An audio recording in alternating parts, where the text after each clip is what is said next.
Why am I making this? A YouTube video is not something I would normally be doing at 9 o'clock in the evening after dinner. I would normally be relaxing and trying not to think about philosophy, although I'm not always successful in doing that. But I did want to do a video today, and actually tried one this morning, which was pretty much a disaster. I was trying to talk about Descartes. Trying to think of something new to say about Descartes. Actually, I do have something new to say about Descartes, but then the process of saying it, I just thought, what the hell? You've got to work that out for yourselves, because I'm not here to teach anybody. I mean, I've done all that teaching stuff. That's all in the past. Today is actually a kind of a special day, because the project which I started 20 years ago has transformed into something else. I have basically given up my day job of tutoring students, mainly for the University of London BA through the international program, but also taking the 6 pathways programs. And this is something that started 20 years ago, when I was literally the first person to offer serious philosophy courses on the internet, academic philosophy. Really, maybe I should say a little bit about that, because it is quite important to me.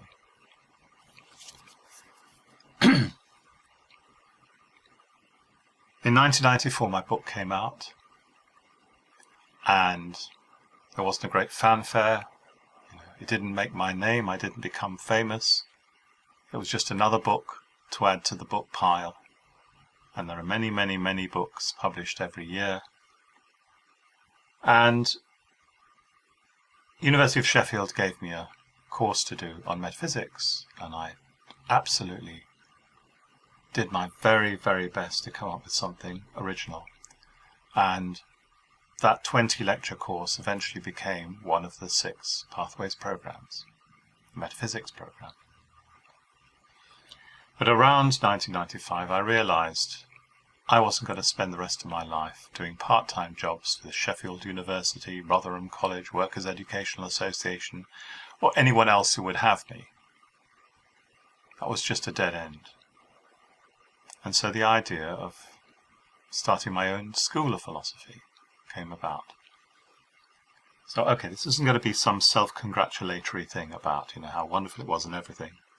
But I did write, in the first 2 years, I wrote 6 books, which became the 6 pathways programs. And I started taking students before I'd even written those programs. I'd written like 1 or 2 units from each of the programs. And as the students waited for their next unit, I actually had to write the unit. But the big thing about pathways, and which really made it distinct from anything that had gone before, I mean, apart from the fact that it went on the internet, not immediately, but in 1998, the big thing was that when a student wrote me an essay, I wrote an essay back. And I didn't just send them some standard piece on the topic. Every single time a student sent me work, I sat down and thought about the problems and came up with something original. Original for me, anyway. I did my very best work for my students.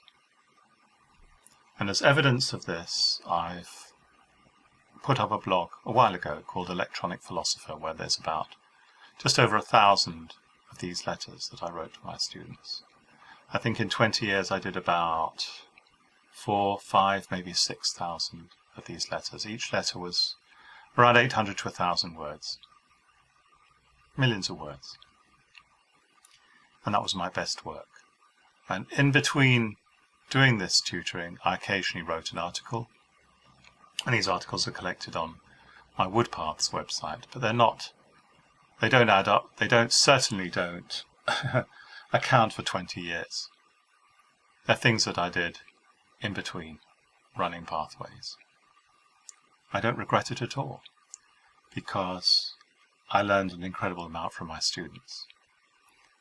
And in the latter part, when Pathways, the actual Pathways programs were attracting less students because of all the free stuff that was coming up online from all the big universities, that finally got the message, that being online was an important thing to do. In the latter part, it was the University of London BA students that were challenging me the most. And there were some brilliant people there. I mean, I'm talking about people who were prominent in their own fields, who'd chosen to do some philosophy to enrich their experience, make their lives more interesting. People who, physicists, medical consultants, economists, doctors, lawyers, etc. People who had already full lives, but felt the need to have some philosophy as well. And some of the essays they sent me were just amazing.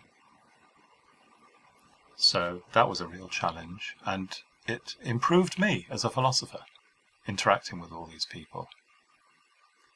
But in the latter part, I began to feel that this was wearing thin. And 20 years of doing this is long enough. I was in my prime, 44 years old when I started. I'm now 64. And somehow, by hook or by crook, I'm going to do my philosophy, whatever that is. And these YouTube videos, going back to the first one, Why Am I Here?, are evidence of the attempt at doing that. Okay, I've been criticised for being a bit wooden, for kind of pausing for half a minute at a time, not knowing what to say. If you want someone who's fluent and who presents a subject, performs, go and watch a TED video. You get plenty of those.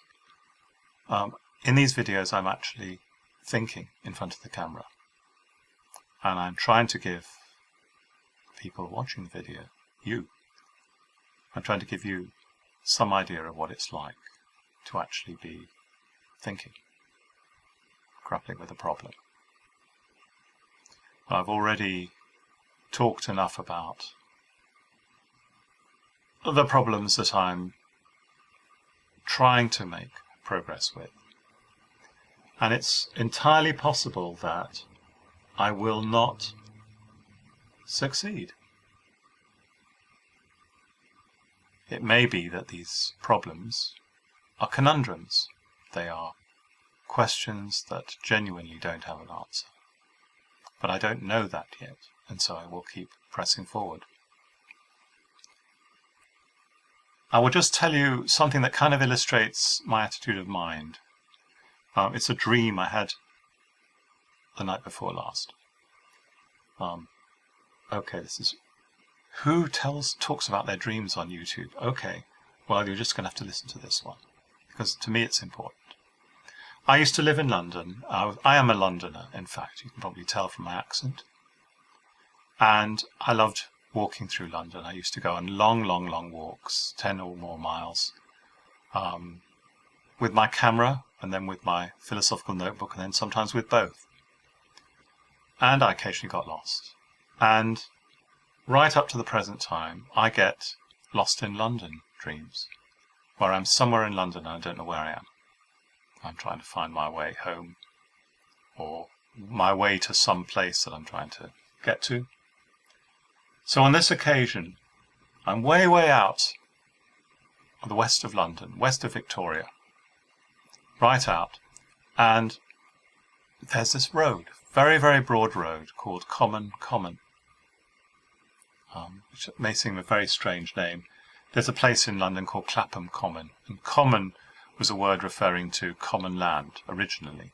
It was land where anyone could plant stuff and grow stuff or graze their animals or whatever. Actually, it was grazing your animals, I think, was the main thing.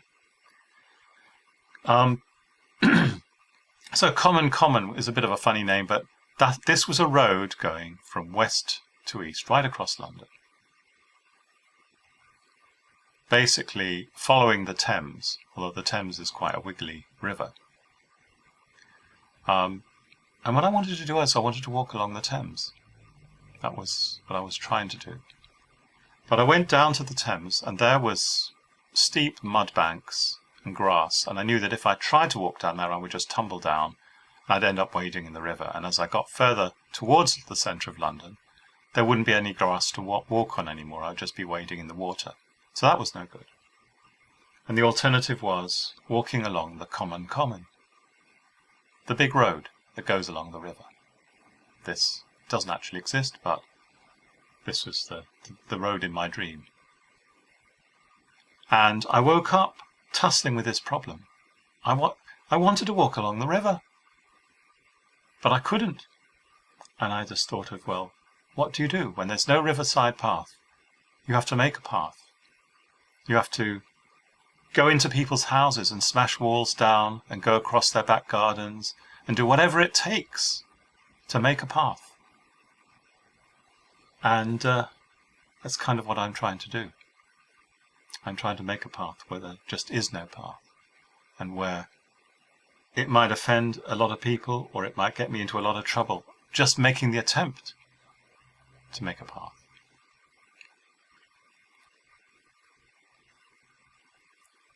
I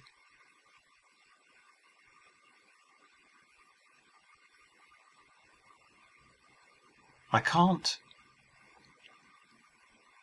give any reason why I'm doing this, apart from the ones I've already given, which is that I see a problem, I see a question, and I'm gripped by that question of ultimate reality.